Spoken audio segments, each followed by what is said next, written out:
Alam mo pare, ito pagiging mataba, kasalanan ko 'to eh. Alam mo yun, kumakain ako ng sobra, natutulog ako ng madaling araw, hindi ako nag-exercise pare. Kumbaga simple, ayun, thermodynamics lang yun pare.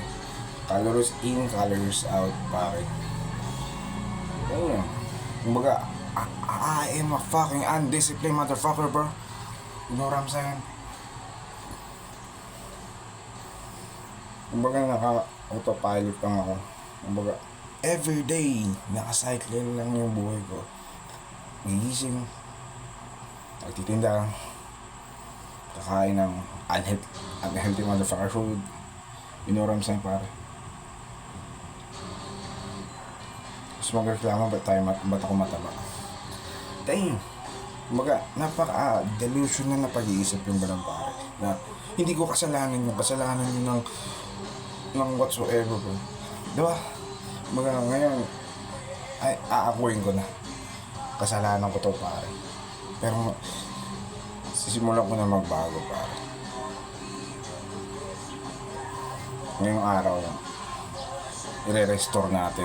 I-restore ko yung dumbbell, barbell set ko. Diba? Isipin mo yung pare. Nandito, nasa akin na lahat ng kailangan ko para pumayat. Meron na akong equipments, pero itong motherfucking, alam ito, itong bone gym mindset na ito nandito. Kailangan ko tanggalin to pare. Shit. Kumbaga, ito yung multi-years habits build na nandito pare. Kailangan mo tanggalin pare.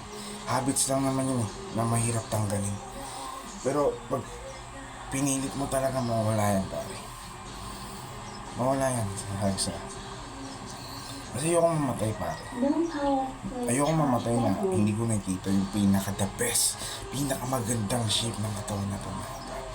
Kailangan pa ba ako mag-ahano o nagkasakit na ako? Di ba napakalungkot ng pare? Pinanganak ka sa tandaan naka-sedentary lifestyle. Magreklamo ka, ba't nasakit ang likod ko? Puta na. Di ba? Naka-sedentary lifestyle ka pare. Yung mga muscle mo, yung mga joints mo hindi malakas kasi nga naka-sedentary lifestyle ka pare. Mall. Well, i-restore natin yung barbell. I-overhaul natin yung mga bikes. Bali kahapon nakapag-isip na ako ng routine. Then, share ko lang sa'yo. Day 1,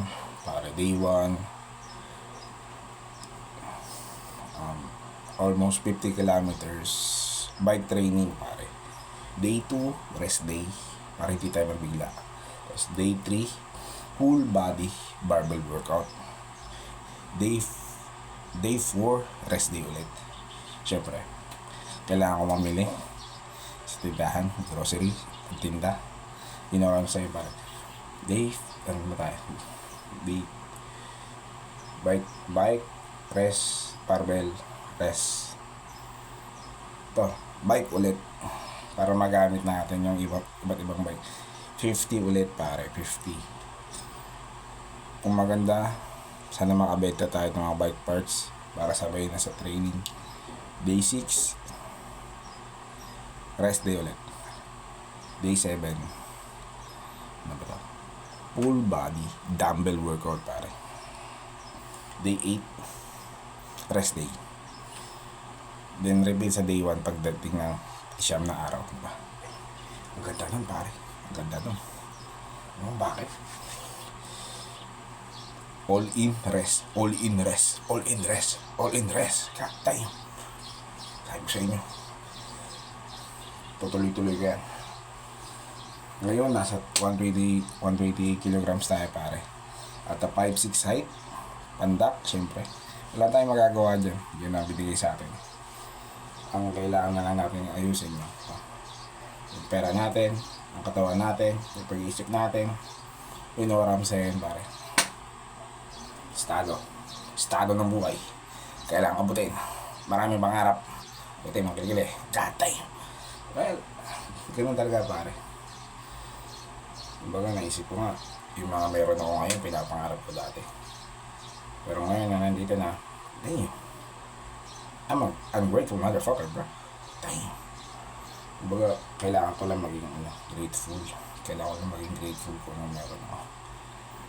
Kumbaga, sabi nga ng Panginoon, hindi mo paano ko pagkakatiwalaan sa malaking bagay kung sa maliit nga hindi ka mapagkatiwalaan. Hindi ko alam ang version eh. Alam ko version. Ba't yun lang pare? Ngayong araw, i-restore ko yung barbell set ko doon. Kasi kinalawang na eh. 2021 ko pa naman binili, tapos hindi ko naman nagagamit ng tuloy-tuloy. Kumbaga, day 1 failed, tapos ngayon, day 1 ulit. Well, unlimited lang yung game ng buhay, pare. Damn. Pero ngayon, dahil marami na tayong experience, marami na tayong failure, hindi na maganda umulit ulit pagtapos na itong. Pero ngayon, samahan niyo ako, pare. Samahan niyo ako. Tags nga pala ulit, nagbabago.